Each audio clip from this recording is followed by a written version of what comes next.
अस्सलामुअलैकुम मेरे अजीज़ व अकारिब कैसे हैं आप। उम्मीद है कि ठीक होंगे। मैं डॉक्टर साकी यूनान से और आप देख रहे हैं मेरा YouTube channel world visa TV.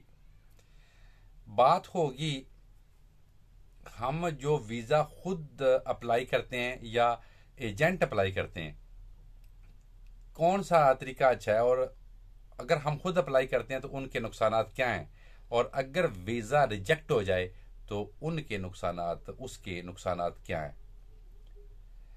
सबसे बड़ी बात ये है कि अगर आप किसी एजेंट को देते हैं, किसी रेफर के ज़रिए से, किसी तरीके के ज़रिए से वो वीज़ा लगाता है, तो वो थोड़ी सी आसानी होती है। मतलब वो आप पे बोझ नहीं होता। आपने पैसे देने होते हैं, चाहे आपके जितने भी किसी के साथ डन पे या जैसे भी आपकी बात हुई है, 15 लाख, 20, 25, 50, जितने भी।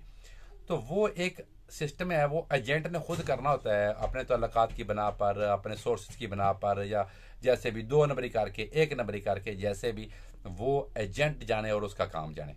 लेकिन अगर हम खुद ये सब कुछ करते हैं और वीज़ा रिजेक्ट हो जाता है तो हमें बहुत ज़्यादा नुकसान होता है। नुकसान कैसे होता है, क्यों होता है, वो मैं आपको समझाना चाहता हूँ। नुकसान ये होता है कि अगर आप अपना बैंक में, सीधी सी बात है, आपने वहाँ पे स्टेटमेंट देनी है, और स्टेटमेंट अगर कनाडा के लिए आप देख रहे हैं, दे रहे हैं, तो आपने 30, 35, 40 लाख तो कम अज़ कम जो है वो आपकी स्टेटमेंट होनी चाहिए, जो नॉर्मल आजकल लोग कर लेते हैं।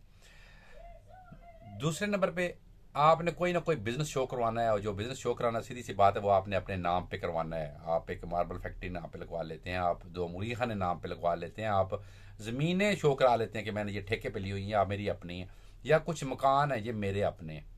ये आप शो करवाते हैं, डॉक्यूमेंट्स मुकम्मल करते हैं, कंप्लीट करते हैं, अपने नाम पे लगवाते हैं, सब कुछ करते हैं। तो उसके बाद आपका प्रोसेस होता है NTN, नेशनल टैक्स नंबर। आपने सालाना टैक्स कितना दिया है या दे रहे हैं।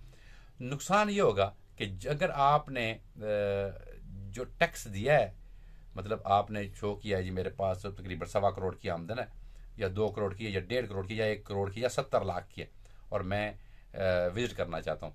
जो 70 लाख आपने वहाँ पे शो किया है, वो आपने लीगल डॉक्यूमेंट्स कंप्लीट किए हैं।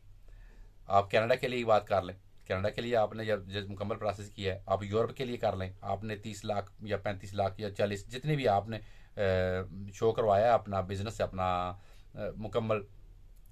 तो नुकसान ये होगा कि बाद में जब अगर किसी वजह से आपका वीज़ा नहीं लगता, वीज़ा रिजेक्ट हो जाता है, तो आपको वो जो टैक्स है वो आपको देना पड़ेगा, और आप फाइलर भी हो जाएंगे।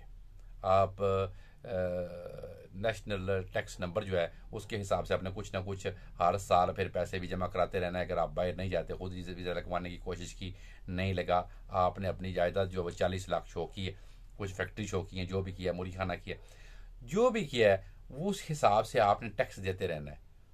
फाइलर भी हैं, चैम्बर ऑफ कॉमर्स के मेंबर भी हैं, नेशनल टैक्स नंबर वो भी आपके पास है। तो आप कैसे भाग सकेंगे इदारों से कि मेरे पास अब ये सब कुछ नहीं है, तो किधर गया, क्यों गया, ये थोड़ा मुश्किल प्रोसेस हो जाएगा। इसलिए जब भी आप खुद काम करना है, खुद फाइलें जमा करानी है, खुद जो भी करना है, उसको इतनी एहतियात से करें कि अगर आपने हाथ डालना है तो इतना कच्चा हाथ ना डालें, इतना पक्का हाथ हो कि वीज़ा लग जाए। वीज़ा रहना नहीं चाहिए फिर, अगर आप खुद अप्लाई करते हैं, क्योंकि अगर वीज़ा रह गया तो आपको हर साल टैक्स देने पड़ेंगे, हिसाब किताब देना पड़ेगा, और आपने जो फीसें हैं चैम्बर ऑफ कॉमर्स की है, फाइलर की है, जो भी है, वो आपको कुछ ना कुछ अदा करते रहना है। तो वहाँ से भागना ज़रा मुश्किल हो जाएगा। ये खुद वीज़ा लगवाने के हवाले से या नुकसान आपके जहन में होने चाहिए कि जो भी करना है एहतियात ज़रूरी है। लिहाजा इजाज़त दीजिए, यही इन्फॉर्मेशन देनी थी आज के हवाले से। तो इजाज़त दीजिए।